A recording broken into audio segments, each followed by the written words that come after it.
Hello, I'm Naomi Moreno, and this is my last video in my PLC documentary. I'm here today to talk about my thesis and have some discussion and argument with it. My guest here today to participate with me is Christian Martinez. Good morning. So I'll start off by explaining my thesis. Conrad demonstrates the human subconscious by using Milo to personify the ego, the African continent and people to symbolize the id, and the Europeans to personify the superego. Christian, is there anything that really struck out to you? Why exactly do you think that the continent of Africa symbolizes the id, specifically?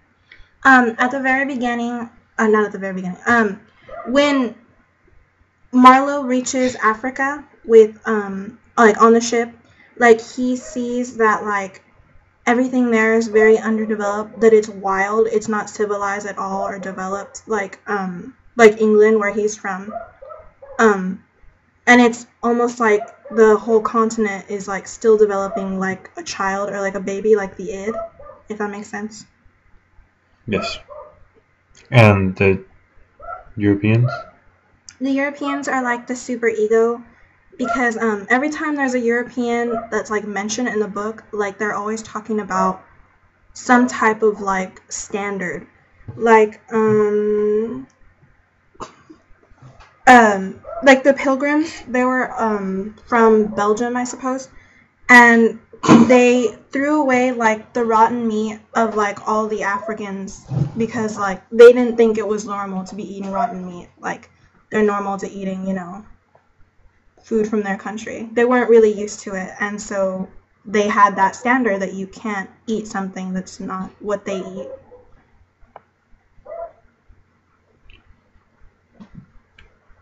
Do you have anything that personified Marlowe as the ego? Oh yeah, there's this one part in the book that I really like, and Marlowe is explaining that he doesn't like work because he hates to work, but he realizes that work is necessary in order to find yourself, quote, quote. And I really like that because it shows that Marlowe has a balance. The id is telling him to be lazy, don't get up, don't work. But the superego is saying work is necessary, you need to do work, everyone does. But Marlowe sees, he takes the middle road and he said, I need to work to find out who I am. So even though I don't want to, I still should, and it's good for me. And so I feel like that's a really good demonstration of how Marlowe is the ego. And there's more things he lies to the fiance at the very end, and he recognizes the immorality of lying, because earlier, he says that he hates lying. And he chooses to go against his superego anyway, because he feels it's the right thing to do. And then there's a lot more he says that there's this one part where he explains to the group that he's storytelling that they will maybe think it's strange that he had respect for the Africans, and it's kind of weird because everyone else sees the Africans as these subhumans. Why should you even have respect for them? So I just feel he's a really well-balanced guy, like the Buddha in the beginning. Okay, so lastly, do you believe that it was Conrad was personifying, or not really personifying, but he was showing his own self or his own subconscious?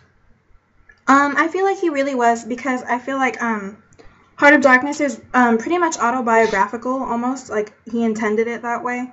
He really had to fight with his inner psyche when he went to the Congo, himself.